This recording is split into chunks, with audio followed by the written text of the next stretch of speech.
नमस्कार दोस्तों, कैसे हैं दोस्तों। आपका स्वागत करते हैं अपनी इस चैनल में, जहां आज मैं कुछ बात बताना चाहता हूँ। उससे पहले आज हम बहुत आगे आ चुके हैं, बैंकिंग टर्म्स में ही चलेंगे। आज भी बहुत ज़्यादा चीज़ें आज मैं आपको समझाऊंगा और बहुत अच्छा आपको लगेगा।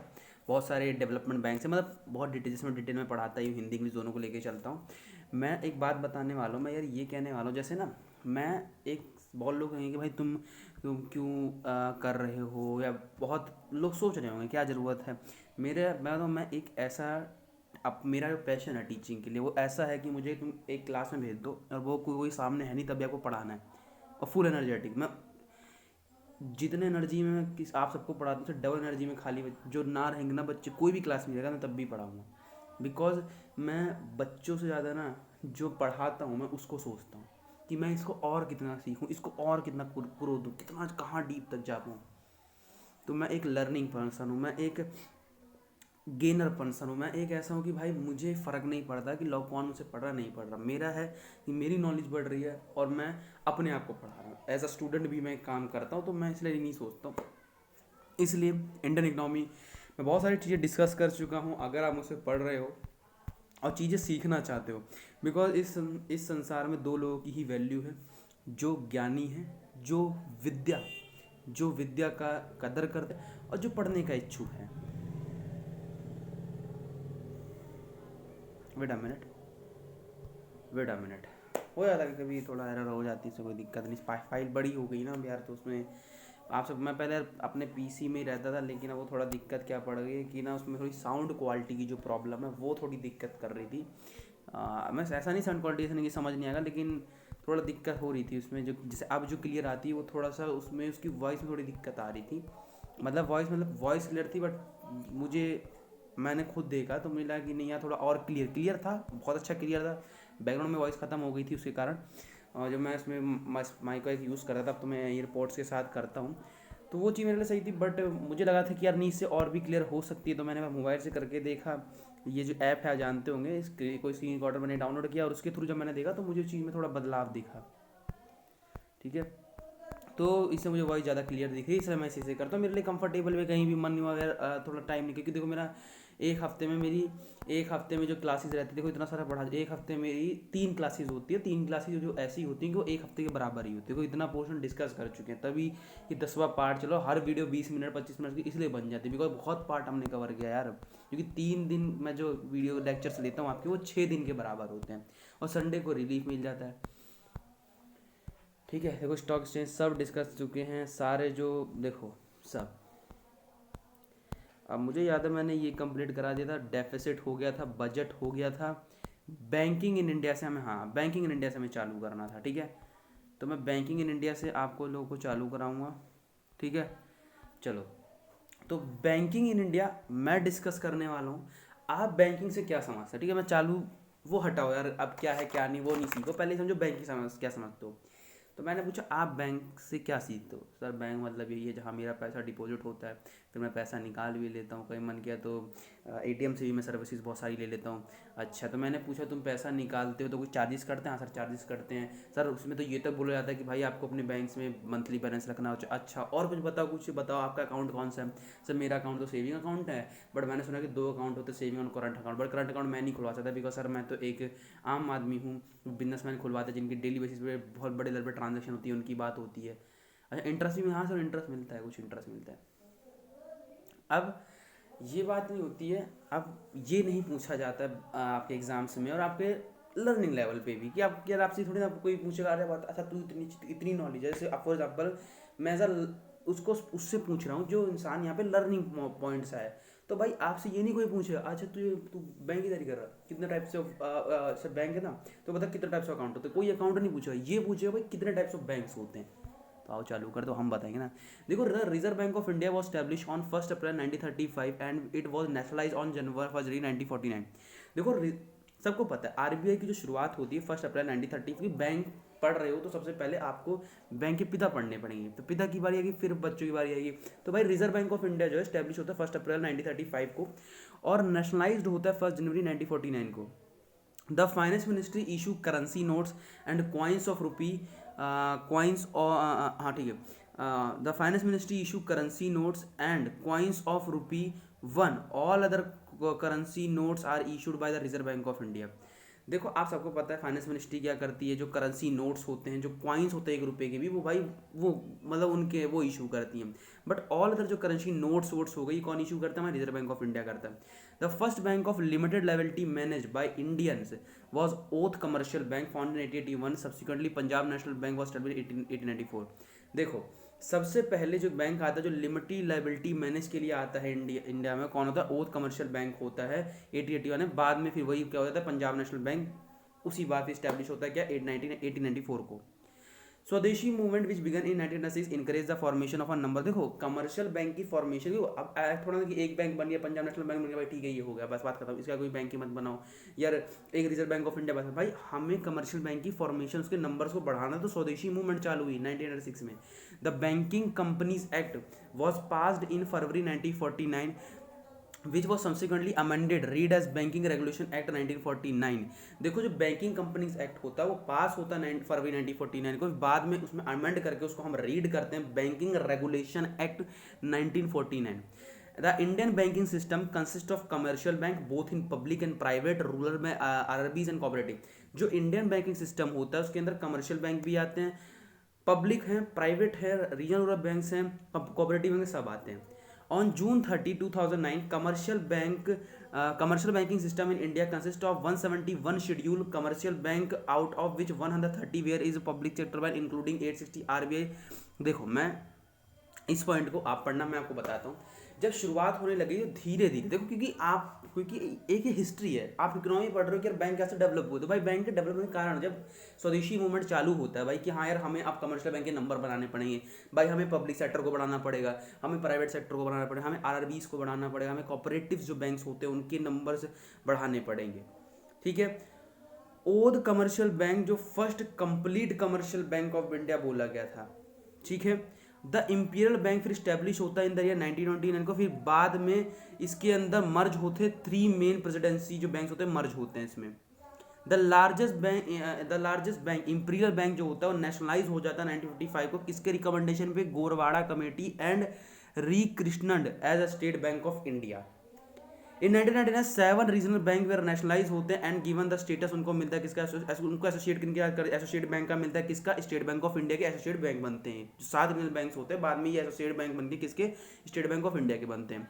On 19 July 14 commercial bank with deposit worth 50 crore और more, and on 15 April 1989 6 other schedule commercial were nationalised to 27/19। देखो अब मैं आपको बताता हूँ क्या बात हो रही है कि जैसे, क्योंकि एसबीआई जो है ना, एसबीआई का एक फॉर्मेशन है, एसबीआई ऐसे ही नहीं बना। जैसे अब मैं और कमर्शियल बैंक की बात करूँ तो भाई पंजाब नेशनल बैंक कैसे बन गया बाद में आके, कैसे उसका पंजाब नेशनल बैंक का फॉर्मेशन होता है, मैं उसकी नहीं बात कर रहा हूँ, मैं एक बैंक की फॉर्मेशन की नहीं बात कर रहा हूँ। आपको पता है एसबीआई में कितने बैंक मर्ज, कभी आपने विकीपीडिया पे जाना, विकीपीडिया पे सर्च करा state Bank of India headquarter देख लेना, उसके जब उसके अंदर देखोगे ना कि कितने एसोसिएट्स बैंक, कितने बैंक उसके अंदर जुड़ रखे हैं, तो वो बहुत, तभी इंडिया का लार्जेस्ट बैंक कैसे नहीं कहलाता यार वो, इसलिए तो उसके 3-4 यही पॉइंट बता रहे कैसे इसके कितने बैंक बाद में मर्ज होने लग गए।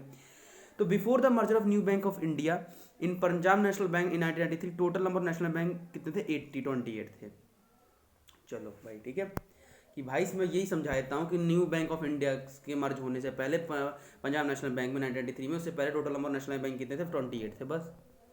कि बहुत लोग कहेंगे अरे तुम्हें, अरे भाई मैं कॉमर्स स्टूडेंट हूँ, ठीक है, तो ये भी समझ लो भाई, मैं इसलिए मैंने इकोनॉमी पहले उठाई है, ना चाहता तो मैं इसका ज्योग्राफी उठाता, हिस्ट्री ये सब उठाता।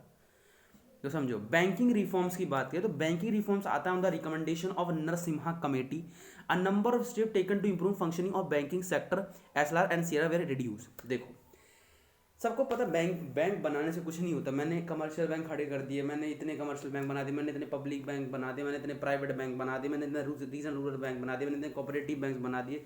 अब इनके बढ़ाने से कुछ नहीं होता जब तक इन बैंक में रिफॉर्म्स नहीं आएंगे, क्योंकि बहुत चीज़ें होती हैं जो ठीक करनी पड़ती है, क्योंकि रिफॉर्म्स अगर नहीं आएंगे तो जो चीज़ें हैं, जो आपके हिंड्रेंसीज है, जो प्रॉब्लम्स आती हैं, उनको सॉल्व कैसे किया जाएगा। हिंड्रेंसी ऑक्सिलरी वो नहीं कह रहा हूँ मैं, ठीक है, आप लोग कहेंगे सर हिंड्रेंसीज क्या होता है, ऑक्सिलरी क्या होता है, वो थोड़ा कॉमर्स का वर्ड है जैसे, पर ठीक है आप लोगों को समझना पड़ेगा, ठीक है, ऐसे नहीं सोचना चाहिए, ठीक है।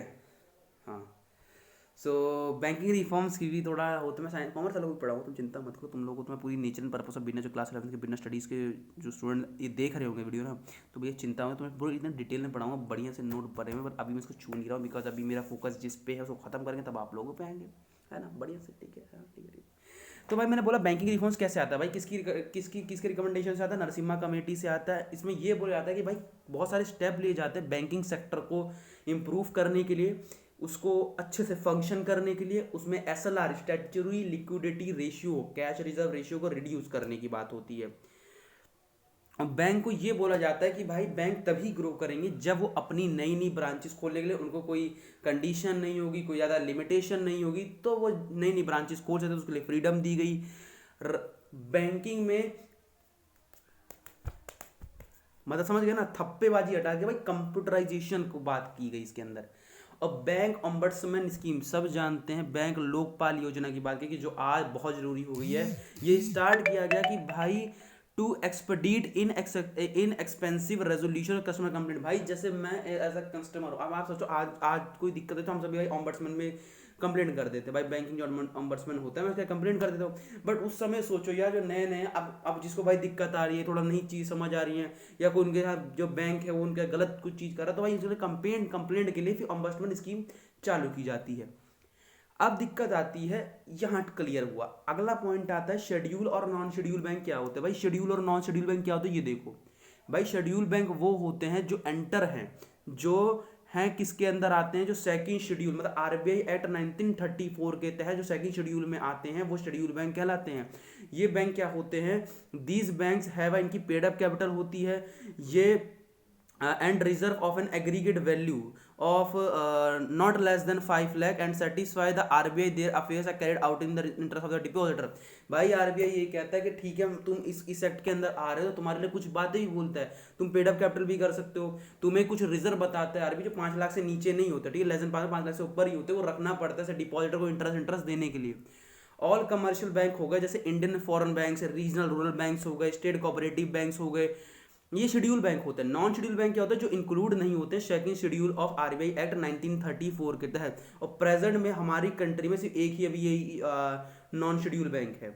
रीजनल रूरल बैंक्स क्या होते हैं यार देखो, आपको पता है बहुत जगह पे बैंक नहीं पहुंच पाते, बहुत ऐसे रूरल एरियाज होते हैं जहाँ पे बैंक नहीं पहुंच पाते, तो मैं इसकी कहानी कुछ बताऊंगा, तो अब कहानी से मैं आपको रिलेट करता हूँ। The regional rural banks RRB, the newest form of banks have come to existence since middle of 1970, sponsored by individual nationalized commercial bank with the objective of developing rural economy by providing credit and deposit facility for agriculture and other productive activities of all kind of rural areas।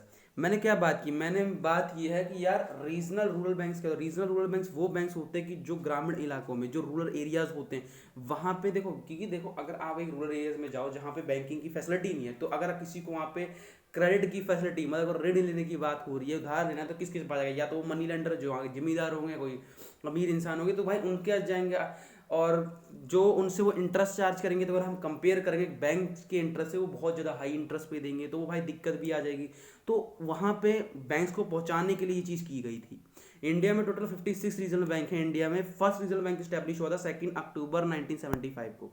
Hindi English दोनों में चिंता करना मिल जाएगा, पर जैसे Indian economy खत्म होगी Telegram join करके रखो, सारा पीडीएफ एक साथ मिलेगा, कोई भी एरर नहीं दिखेगा। बात आती है कोऑपरेटिव बैंक्स की। कोऑपरेटिव बैंक्स क्या होते हैं, ठीक है, कोऑपरेटिव बैंक्स क्या होते हैं, तो कोऑपरेटिव मतलब भाई समूह, ये एक ऐसा होता है भाई, cooperative banks are called because they are organise under the provision of cooperative credit society of law of state. मैं वो पूरा समझाता हूँ भाई, इन पे मत जाओ, इन टर्म पे मत जाओ, मैं आपको कोऑपरेटिव बैंक समझाता हूँ। कोऑपरेटिव बैंक क्या होता है, देखो जैसे कोऑपरेटिव सोसाइटीज आपने बहुत सारी सुनी होगी, जैसे यार अब मैं एज अ फार्मर हूँ, तो यार फार्मरों का ना मिलके बहुत सारा समूह बन गया। अब समूह बन गया तो भाई अगर किसी भी फार्मर को जरूरत पड़ी, जैसे अब एक कोऑपरेटिव बैंक है, आपका वो फार्मर के लिए काम करेगा, भाई उनका ये होगा कि जैसे उनमें बहुत सारे मेंबर जुड़ गए, हमने एक बैंक चालू कर दिया भाई कोऑपरेटिव बैंक है, फार्मर रिलेटेड बैंक है, और हम जो भी फार्मर है उनको पैसा देंगे और बैंक से कम इंटरेस्ट में देंगे, तो ये होता है। मतलब समय कोऑपरेटिव मतलब बैंक सही रहता है, ऐसे कोई बड़ी बात नहीं होती। जैसे कोऑपरेटिव बैंक हमारे कंट्री में दो टाइप के, एग्रीकल्चर और नॉन एग्रीकल्चर। मैंने देखो क्या मैंने समझाया, मैं इसलिए कहता हूँ मेरे से पढ़ोगे तो मैं आपको कहानी समझाऊंगा पूरी बैठ के। मैं बताऊंगा कोऑपरेटिव बैंक का रियल एग्जांपल, देखो क्या भाई, at the apex in the state cooperative bank at the intermediate district level are the central cooperative banks and the village. देखो कोऑपरेटिव बैंक बहुत टाइप के होते हैं। जैसे भाई अगर स्टेट लेवल अगर मैं बात करूं एट द एपेक्स, अगर पूरे उसमें बात करूं तो हमारा आता है स्टेट कोऑपरेटिव बैंक आता है। Corporation being a state subject, जो आपके स्टेट में एग्रीकल्चर है, नॉन एग्रीकल्चर रेट जो क्रेडिट की बात हो रही है, तो उन क्रेडिट वेडिट की बात हो रही है तो वहाँ पे स्टेट कोऑपरेटिव बैंक आता है। और कहीं जो डिस्ट्रिक्ट लेवल की बात है तो भाई आपका सेंट्रल कोऑपरेटिव बैंक काम करेगा। कहीं विलेज लेवल की बात है तो प्राइमरी एग्रीकल्चर क्रेडिट सोसाइटी जो पैक्स होते हैं वो काम करेंगे। ये क्या करते हैं भाई, लॉन्ग टर्म एग्रीकल्चर क्रेडिट जो है प्रोवाइड करते हैं। देखो long term agriculture credit is provided by the land development bank. तो लैंड डेवलपमेंट क्या करते हैं बैंक, जो लॉन्ग टर्म एग्रीकल्चर के लोग क्रेडिट प्रोवाइड कराते हैं। सिंपल बड़ी बात खत्म करूँ। इनको कॉन्स्टिट्यूट किया गया था 1991 में नरसिम्हा कमेटी से, ठीक है। अब मैं आपको ये हटाओ, अब मैं समझाता हूँ। देखो कोऑपरेटिव बैंक क्या मैंने बताया ना, एक बैंक है जो क्या करेगा भाई, अब जहाँ रीजनल बैंक भी नहीं पहुँच पा रहे उन लोगों ने वहाँ वो पहुँचे, वहाँ पहुँच के वो बैंक से भी थोड़ा कम रेट में भाई लोन देंगे, क्योंकि उनका तो फोकस भाई फार्मर ही है, उनको एग्रीकल्चर उनका डोमिनेट करता है भाई, वो एग्रीकल्चर वाले पे फोकस करेंगे ज़्यादा, नॉन एग्रीकल्चर पे रखेंगे, फंक्शन है सेकंड, बट डोमिनेंस की बात करेंगे और डोमिनेंट किस पर मेन जो फोकस रखेंगे वो एग्रीकल्चर पे रखेंगे। फिर अगला आता है भारतीय महिला बैंक्स। तो भारतीय महिला बैंक्स क्या आता है यार, देखो वुमेन्स को जेंडर इक्वलिटी के लिए, इकोनॉमी को मतलब इकोनॉमी को बढ़ाने के लिए और वुमेन्स की जो भागीदारी उसको लाने के लिए गवर्नमेंट ऑफ इंडिया सेटअप करती है। इंडिया का फर्स्ट वुमेन बैंक होता है भारतीय महिला बैंक लिमिटेड। ये जो होता है रजिस्टर होता है, इनकॉर्पोरेटेड होता है अंडर द कंपनीज एक्ट 1935 5 अगस्त 2013 को। फिर बैंक रिसीव जो सर्टिफिकेट करता है वो करता है 22 अगस्त 2013 को। And the IFCI tower 9th floor Nehru place new Delhi में इसका हेडक्वार्टर है। मिसेज वहां पे मतलब स्टार्ट होता है भाई पूरा है, ठीक है। मिसेज उषा आनंद सुब्रमण्यम ये इसकी फर्स्ट चेयरमैन बनती है, और इसके फर्स्ट जो मैनेजिंग डायरेक्टर होते हैं बैंक के कौन होते हैं, SM स्वाति होती हैं इसकी फर्स्ट एग्जीक्यूटिव। देखो जो CMD बनती हैं, CMD कौन बनती है, मिसेज उषा आनंद सुब्रमण्यम बनती है, और SM स्वाति जो होती है फर्स्ट एग्जीक्यूटिव डायरेक्टर बनती है बैंक की। बैंक शुरुआत में कितना कैपिटल इसमें इनिशियल लगता है भाई, 1000 करोड़ रुपए। अब मैं आपको डेवलपमेंट में बता रहा हूँ, और डेवलपमेंट बैंक के बाद इंश्योरेंस है, इंपॉर्टेंट बैंकिंग टेक्नोलॉजी है। चलो ये आज मैं खत्म करा दूंगा, बॉन्ड भी खत्म करा दें, फिर चलते हैं भाई, ठीक है आराम से। तो डेवलपमेंट बैंक बहुत टाइप्स के होते हैं, 6 टाइप्स के मैं आपको बताता हूँ। पहला आता है industrial development bank of India, IDBI। इसके स्टैब्लिश होता है 1 जुलाई 1964 को, हेडक्वार्टर मुंबई में। Industrial finance corporation of India IFFC 1 जुलाई 1948 को स्टैब्लिश हुआ था, न्यू दिल्ली में इसका हेडक्वार्टर है। Industrial credit and investment corporation of India limited ICCI 1949 Vadodara में इसका एस्टैब्लिश हुआ था, हेडक्वार्टर ही वडोदरा में। Small industry development bank of India SIDBI 2 अप्रैल 1990 को लखनऊ में एस्टैब्लिश हुआ था। एक्सिम बैंक ऑफ इंडिया की मैं बात कर रहा हूँ 1982 को ना, ये मुंबई में एस्टैब्लिश हुआ था। और NABARD national bank for agriculture rural development की बात कर रहा हूँ तो 12 जुलाई 1982 को एस्टैब्लिश हुआ था, मुंबई में इसका हेडक्वार्टर है। चलो अब मैं आपको इंश्योरेंस बताता हूँ। इंश्योरेंस मतलब जिंदगी से खिलवाड़ मत करना वरना इंश्योर हो जाओ। इंश्योरेंस क्या होता है, मैं तुझे इंश्योर कर रहा हूँ, तू जा तेरा भाई देख लेगा। मैं तुझे इंश्योर कर रहा हूँ तो ये काम कर, मैं देख लूँ, मतलब ये तुम्हें देख लेंगे तो बस काम करो आगे जाके, तुम्हें सेव करते हैं। द बेसिक कंसेप्ट ऑफ क्या होता है कि जो आपके कोई भी लॉस हो रहा है, आपके लाइफ का लॉस हो रहा है, आपके गुड्स के लॉस हो रहा है, आपके हाउस का कोई लॉस हो रहा है, बहुत टाइप के लॉसेज होते हैं, उनको ही बचाता है। इंश्योरेंस इंडस्ट्री में 2 सेक्टर इंक्लूड है, एक तो लाइफ इंश्योरेंस आता है और यहाँ पर जनरल इंश्योरेंस आता है। Life insurance in India introduce हुआ था, ब्रिटिशर्स ने किया था इसको। ये ब्रिटिश फर्म थी, 1880 में स्टैब्लिश हुआ था। ओरिएंटल लाइफ इंश्योरेंस कंपनी थी कलकत्ता, जो नाउ कोलकाता है अभी। लाइफ इंश्योरेंस कॉर्पोरेशन देखिए इंडिया में स्टैब्लिश हुआ सितंबर 1956 को हुआ था, और जनरल इंश्योरेंस कॉर्पोरेशन जो था स्टैब्लिश हुआ था नवंबर 1972 को हुआ था। कम एक जो इंश्योरेंस सेक्टर में रिफॉर्म की जो कमेटी थी सेटअप हुई थी 1993 में, किसकी चेयरमैनशिप में, RN मल्होत्रा। अब मैं कुछ बात करूंगा important bank terminology.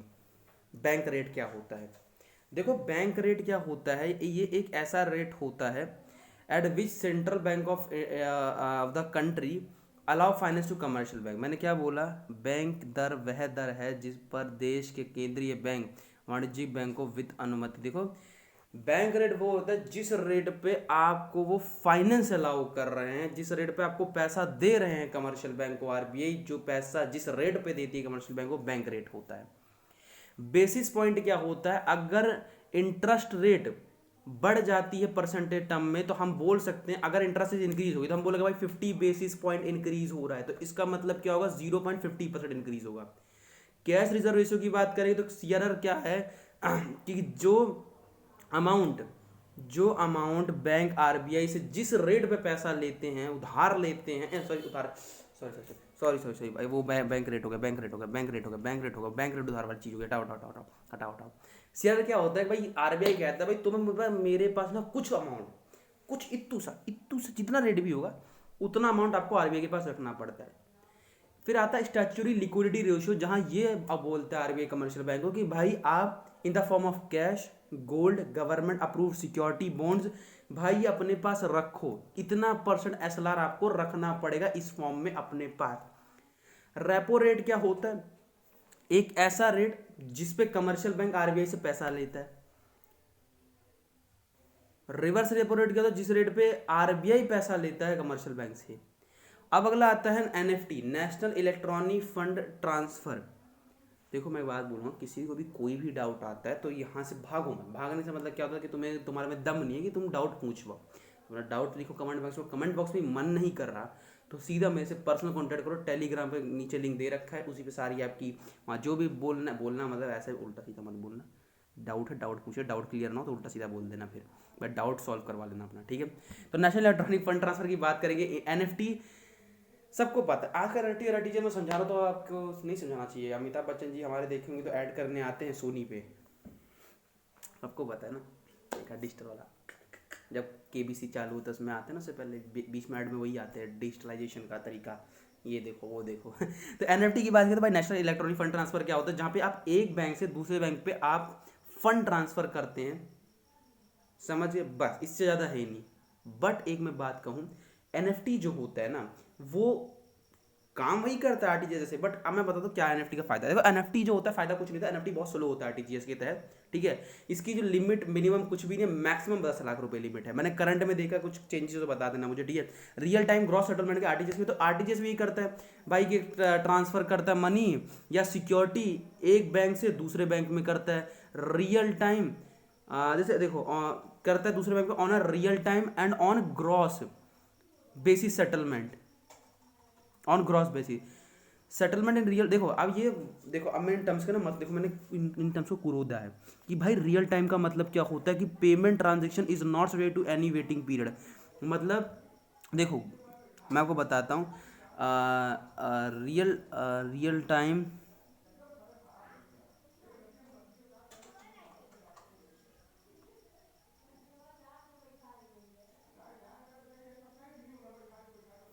take place from one bank to another on a real time and on gross basis। Settlement in real time means जो रियल टाइम में सेटलमेंट की बात बोली जाती है, इसका मतलब क्या होता है कि जो पेमेंट ट्रांजेक्शन मतलब रियल टाइम में ये होता है, जैसे आपको एनएफटी जब आप करते हो तो एनएफटी में आपको थोड़ा वेट करना पड़ता है कि भाई मैंने अगर ट्रांजेक्शन 5 लाख की भी की तो मुझे थोड़ा वेट करना पड़ेगा।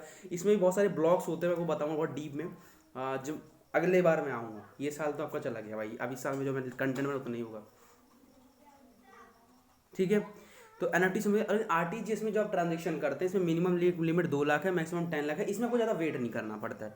लिक्विडिटी एडजस्टमेंट फैसिलिटी एलएफ क्या होती है, is a monetary policy tool which allow bank to borrow money through repurchase agreement. मतलब ये मॉनेटरी पॉलिसी होती है जिसपे भाई बैंक को अलाउ किया था कि आप बोरो मनी कर सकते हैं। मार्जिनल स्टैंडिंग फैसिलिटी एमएफ क्या होता है, एमएफ वो रेट होता है जिसपे बैंक बोरो करता है फंड, किससे, रिजर्व बैंक ऑफ इंडिया से, अगेंस्ट अप्रूव गवर्नमेंट सिक्योरिटी। मतलब मैंने क्या बोला, देखो एमएसएफ दर वह दर है जिसे बैंक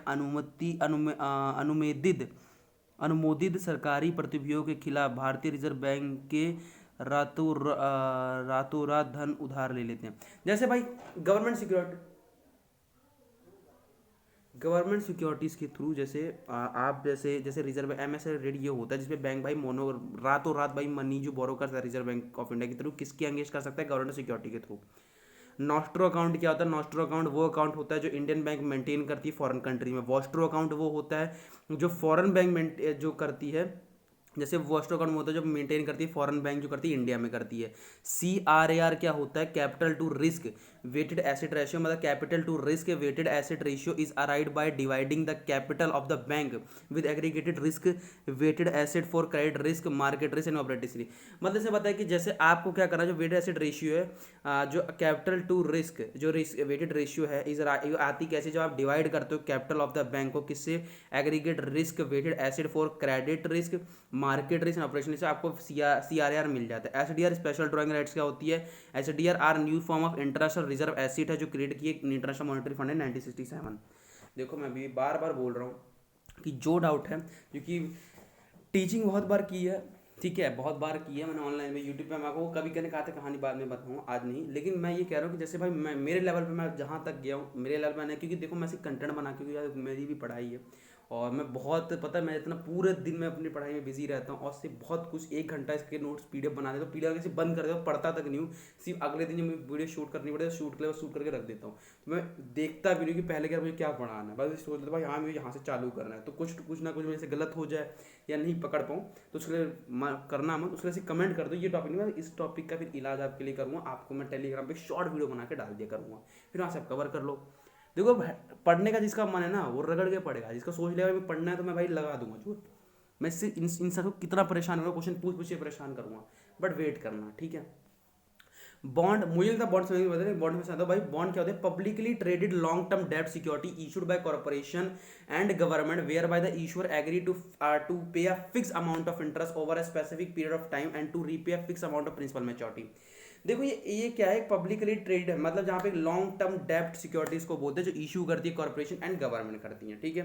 बस ना समझ आता कोई जरूरत है नहीं। अब बताएगा भाई आप उनकी जब बॉन्ड्स को खरीदोगे तब आपको फिक्स अमाउंट ऑफ इंटरेस्ट, वो है इशूअर जो होता है एग्री होता है कि हम पे करेंगे आपको फिक्स अमाउंट ऑफ इंटरेस्ट एक स्पेसिफिक पीरियड ऑफ टाइम पे, ठीक है। तो उसमें ऐसा कोई बड़ी बात नहीं है, हिंदी में भी है, सार्वजनिक रूप के से निगमों और सरकारों द्वारा जारी लंबी अवधि का की ऋण प्रतिभूतियों का कारोबार किया जाता है, जिसके जारीकर्ता एक निश्चित अवधि में ब्याज की एक निश्चित राशि का भुगतान करने और मूल परिपक्वता की एक निश्चित राशि चुकाने के लिए सहमत होते हैं, ठीक है। उसमें कोई बड़ी बात, नॉन परफॉर्मिंग एसेट समझ लो कि नॉन परफॉर्मिंग ऐसी एसेट होती है जैसे एक एसिड, क्योंकि एक लोन भी एसिड होता है जिसके इंक्लूड के अंदर लीज एसिड होती है, become non performing when it stop generating income from the bank, ठीक है। मतलब इसका मतलब क्या हुआ, पट्टे पर दी गई संपत्ति सहित एक संपत्ति ऋण गैर निष्पादित हो जाती है जब यह बैंक के लिए आय उत्पन्न करना बंद कर देती है। नॉन परफॉर्मिंग एसेट क्या होती है, एक ऐसी एसेट जो बैंक के लिए कोई इनकम ही ना जनरेट कर रही हो, सिंपल सीधी लाइन देसी लाइन। तो ठीक है, 27 मिनट की हो गई आज क्लास, और आपको जैसा लगा हुआ कमेंट करना, ठीक है। और टेलीग्राम पे ज़रूर जितना हो सके उतना जुड़ो, टेलीग्राम पे जो भी डाउट्स है उसके डाउट्स पोस्ट करो और मैं फिर आपको जवाब दूंगा, ठीक है उसका। बट मैं फ्री हूँ तब, क्योंकि मेरी पढ़ाई है, मुझे भी अब बैठना ही जाना ही है। तो PDF अभी नहीं मिलेगी, PDF जैसे इकोनॉमी खत्म हो जाएगी आपको टेलीग्राम बुक पे प्रॉपर एक बुक टाइप की मिल जाएगी, यही होगा, सब ऐसी स्लाइड होंगी, सब यही चीज़ होगी, तो वहाँ जाकर डाउनलोड कर लेना। नमस्कार दोस्तों, जय हिंद।